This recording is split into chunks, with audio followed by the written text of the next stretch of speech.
Você já ouviu falar de Visual Law?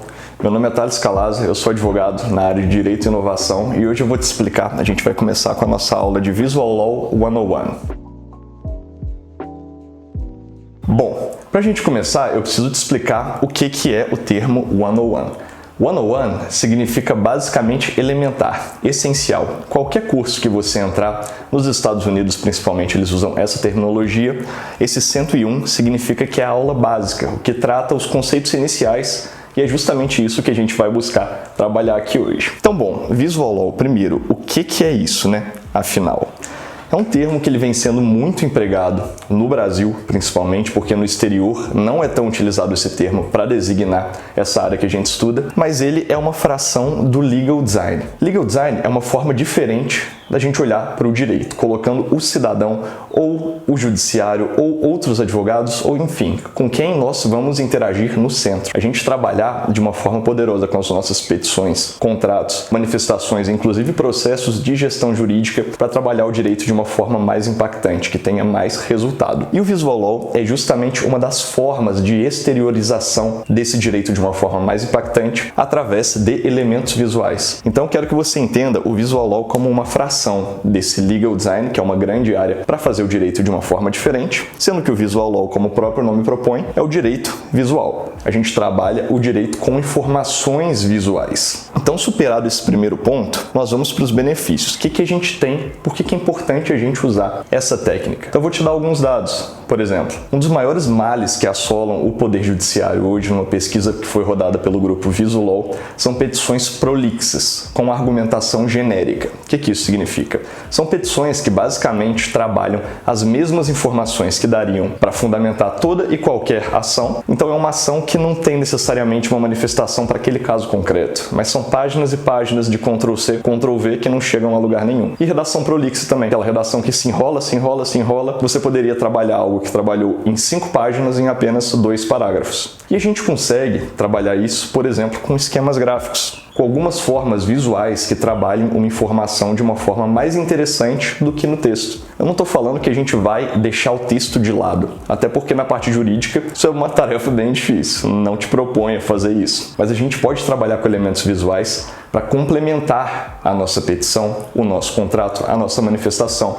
Então, ao invés de eu trabalhar um parágrafo explicando aquela relação, como funciona aquela relação empresarial, como funciona aquela relação familiar, como que ocorreu a dinâmica daquele acidente, e depois trabalhar vários outros parágrafos de outras formas para explicar de outros pontos de vista como aconteceu aquele acidente, o que pode acabar confundindo o nosso leitor, eu posso simplesmente trabalhar em um parágrafo dizendo como ocorreu aquela dinâmica e depois trabalhar um esquema gráfico. E agora, com isso, a gente chega justamente nessa terceira parte. Superados esses benefícios, que é justamente o ponto principal, a gente conseguir uma argumentação mais forte com uma petição, com um contrato, com uma manifestação jurídica menos carregada, não em formato de fundamentação. A fundamentação pode estar, inclusive, melhor.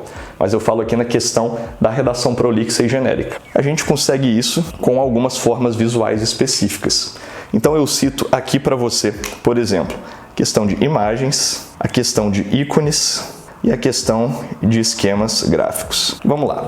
Imagens. O que a gente tem de imagem? Eu não sugiro, num primeiro momento, você utilizar imagens abstratas, imagens genéricas, por exemplo, do Google Imagens ou de outro banco, para petições. Isso não faz muito sentido, porque numa petição você tem que ser assertivo. Você tem que dizer de uma forma objetiva e impactante o que você quer. Porque o nosso judiciário, já sabemos, é atolado e não faz sentido a gente ficar trabalhando com imagens genéricas para encher páginas e páginas de petição. Então, para imagens, no contexto contencioso, no contexto de processo judicial, eu sugiro somente utilizar se for, por exemplo, uma prova essencial, um recibo, uma prova dos danos que sofreu um veículo, enfim, imagens do caso concreto, aquelas imagens que o seu cliente te enviou para iniciar a ação ou para contestá-la ou para um recurso, enfim, imagens do caso concreto. Já para o consultivo, a área extrajudicial, que eu vou trabalhar com pareceres, com contratos, pode ser interessante eu trabalhar alguma imagem de alta qualidade que seja disponível com pessoas, por exemplo, na internet. Trabalhar imagens que sejam do Creative Commons, não é? Que não tenham direitos autorais e eu posso utilizar livremente. Então aqui eu te sugiro alguns bancos de imagem. Nós temos, por exemplo, o banco Pexels, o banco Unsplash, o banco Pixabay, Qualquer termo desse que você inserir no Google, você vai encontrar um banco de imagem gratuito com excelentes qualidades e várias imagens gratuitas para usar. Então você pode inserir elas no seu contrato, você pode inserir elas no seu parecer, que vai com certeza enriquecer e dar uma pausa também para o leitor, para ele não ficar simplesmente carregado de texto. Uma outra questão também são os ícones. No Poder Judiciário, os ícones ainda não são tão bem vistos, tá? Apenas para alguns casos bem específicos que eu utilizar com bastante sobriedade, mas por direito extrajudicial, o direito consultivo também ele é muito forte. Para a questão de contratos, eu posso fazer o seu uso. Para a questão de parecer também é muito interessante. Então eu tenho alguns outros bancos de ícones, por exemplo, a própria questão do FreePic. Você pode digitar banco gratuitos de ícones que você acha N opções. Muito interessante também.